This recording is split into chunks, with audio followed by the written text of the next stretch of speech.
From the Detroit Free Press, I'm Robin Chan with today's voice briefing. It's Friday, October 13th, 2023. This is Christina Hall with the Detroit Free Press. Spectrum Health Kelsey Hospital in Lakeview, Michigan, shut its doors earlier this month after more than a century serving the village of about 1,000. Corewell Health, which owns the hospital in rural Montcalm County, said usage declined, and the 60-year-old building was dated and had aging infrastructure that made delivery of care challenging. The closure impacted 108 jobs and 17 long-term care residents, all of whom were relocated to other care settings. The hospital joins a long list of rural hospital closures across the country and offers a window into some of the challenges in rural healthcare. Those challenges include fewer patients and reimbursements, and higher costs and workforce shortages, from EMS to specialty care to hospitals. They include long travel distances to reach medical services in hospitals, the closure of specific units, such as maternity wards, and scarce behavioral health and oral health services. They also include finding more and better ways, such as telehealth and mobile vans, to provide care for a population that is older, poorer, has more comorbidities, and fewer transportation options. Since January 2005, 199 rural hospitals in the U.S. have closed or converted to be either emergency hospitals or primarily outpatient facilities, according to the Cecil G. Sheps Center for Health Services Research at the University of North Carolina at Chapel Hill. 3 Michigan sites make its list, including Sturgis Hospital near the Indiana border, which in August announced it was named Michigan's first rural emergency hospital after nearly shutting its doors. For more on this story, visit freep.com. I'm Jenna Presininci for the Detroit Free Press.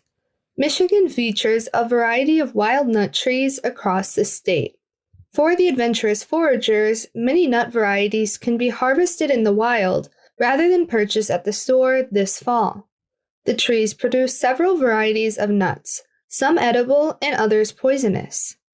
Edible nut varieties include black walnuts, American hazelnuts, and butternuts. But watch out when harvesting chestnuts, as American chestnuts are edible, but horse chestnuts are poisonous. Foragers can follow a series of steps over several weeks from harvesting to preparing nuts for eating. This process involves collecting, dehusking, washing, drying, curing, and deshelling nuts before preparing them for cooking or storage. To learn more, visit freep.com. I'm Andrew Burkle with the Free Press Sports Department. And this weekend, 23,000 people will take part in the 46th annual Detroit Free Press Marathon in downtown Detroit. The 3-day event kicks off on Friday with the Health and Fitness Expo at Huntington Place from 1 to 7 p.m. and then continues from 10 a.m. to 6 p.m. on Saturday. Also on Saturday will be the kids' final mile race, the competitive 1-mile race, as well as the 5K. But of course, the main shindig will go down on Sunday with the largest international race in North America. Runners are expected from all 50 states and more than 25 countries for one of the more unique experiences out there. The race will get started at 7 a.m. with the start line on 4th Street between 2nd and 3rd Avenues.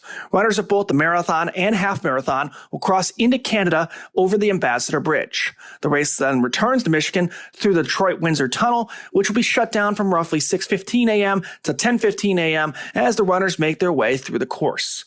Once back in the U.S., the course takes the marathon runners through the Woodbridge neighborhood, through Midtown, and then the Eastern Market, and out in front of Belle Isle Park before eventually finishing at the intersection of Woodward Avenue and Congress Street at the foot of the Michigan Soldiers and Sailors Monument.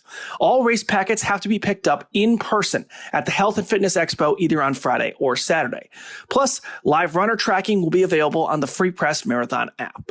As for what to wear, you may want to be prepared for all conditions. The high for Sunday is set at 53 degrees with cloudy skies forecasted and a slight chance of rain, but it will surely be much cooler when the marathon gets started. Now, if you have any more questions about the marathon, whether you're participating, watching, or just want to know which roads to avoid, head on over to our website or simply Google Detroit Free Press Marathon and you'll find all the details that you need. Find more from the Detroit Free Press on freep.com. That's FREEP.com. Thanks for listening. Have a great weekend, and you'll hear more from us Monday.